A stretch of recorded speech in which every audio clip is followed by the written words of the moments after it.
اور ان سے پیشتر بہت سے پہلے لوگ بھی گمراہ ہو گئے تھے، اور ہم نے ان میں خبردار کرنے والے بھیجے، سو دیکھ لو جن کو خبردار کیا گیا تھا ان کا انجام کیسا ہوا۔ ہاں، اللہ کے چنے ہوئے بندوں کا انجام بہت اچھا ہوتا ہے۔ اور ہم کو نوح نے پکارا، سو دیکھ لو کہ ہم دعا کو کیسے اچھے قبول کرنے والے ہیں، اور ہم نے ان کو اور ان کے گھر والوں کو بڑی مصیبت سے نجات دی، اور ان کی اولاد ہی کو ہم نے باقی رہنے والا بنا دیا، اور ہم نے پیچھے آنے والوں میں ان کا ذکر جمیل باقی رکھا، یعنی تمام جہانوں میں کہ نوح پر سلام ہو۔ نیکوکاروں کو ہم ایسا ہی بدلہ دیا کرتے ہیں، بے شک وہ ہمارے مومن بندوں میں سے تھے۔ پھر ہم نے دوسروں کو ڈبو دیا، اور انہی کے پیروں میں ابراہیم تھے، جب وہ اپنے پروردگار کے پاس عیب سے پاک دل لے کر آئے، جب انہوں نے اپنے باپ سے اور اپنی قوم سے کہا کہ تم کن چیزوں کو پوجتے ہو، کیوں اپنی طرف سے گھڑ کر اللہ کے سوا اور معبودوں کے طالب ہو؟ بھلا پروردگار عالم کے بارے میں تمہارا کیا خیال ہے؟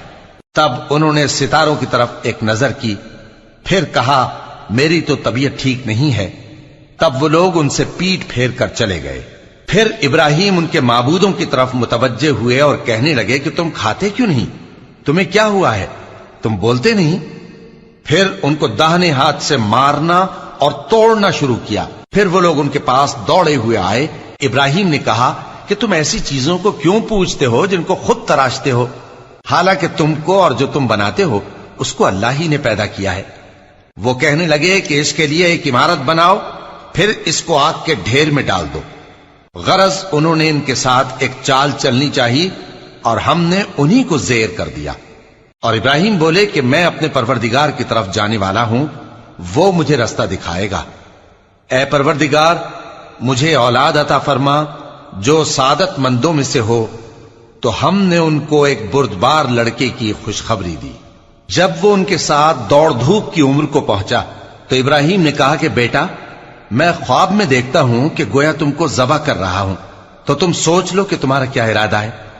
انہوں نے کہا کہ ابا جان، جو آپ کو حکم ہوا ہے وہی کیجئے، اللہ نے چاہا تو آپ مجھے صابروں میں پائیے گا۔ اس طرح جب دونوں نے حکم مان لیا اور باپ نے بیٹے کو ماتھے کے بل لٹا دیا، تو ہم نے ان کو پکارا کہ اے ابراہیم، تم نے خواب کو سچا کر دکھایا، ہم نیکوکاروں کو ایسا ہی بدلہ دیا کرتے ہیں۔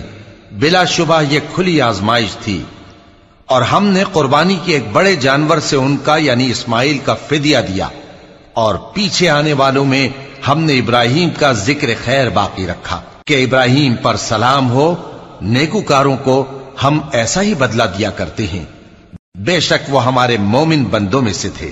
اور ہم نے ان کو اسحاق کی بشارت بھی دی کہ وہ نبی اور نیکوکاروں میں سے ہوں گے، اور ہم نے ان پر اور اسحاق پر برکتیں نازل کی تھیں، اور ان دونوں کی اولاد میں سے نیکوکار بھی ہیں اور اپنے آپ پر سراسر ظلم کرنے والے یعنی گناہگار بھی ہیں۔ اور ہم نے موسیٰ اور ہارون پر بھی احسان کیے، اور ان کو اور ان کی قوم کو بڑی مصیبت سے نجات بخشی، اور ان کی مدد کی تو وہی غالب رہے۔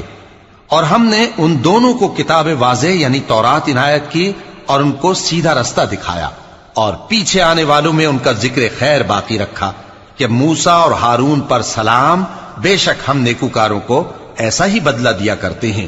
وہ دونوں ہمارے مومن بندوں میں سے تھے، اور الیاس بھی پیغمبروں میں سے تھے۔ جب انہوں نے اپنی قوم سے کہا کہ تم ڈرتے کیوں نہیں؟ کیا تم بال کو پکارتے اور اسے پوجتے ہو، اور سب سے بہتر پیدا کرنے والے کو چھوڑے دیتے ہو یعنی اللہ کو، جو تمہارا اور تمہارے پہلے باپ دادوں کا پروردگار ہے؟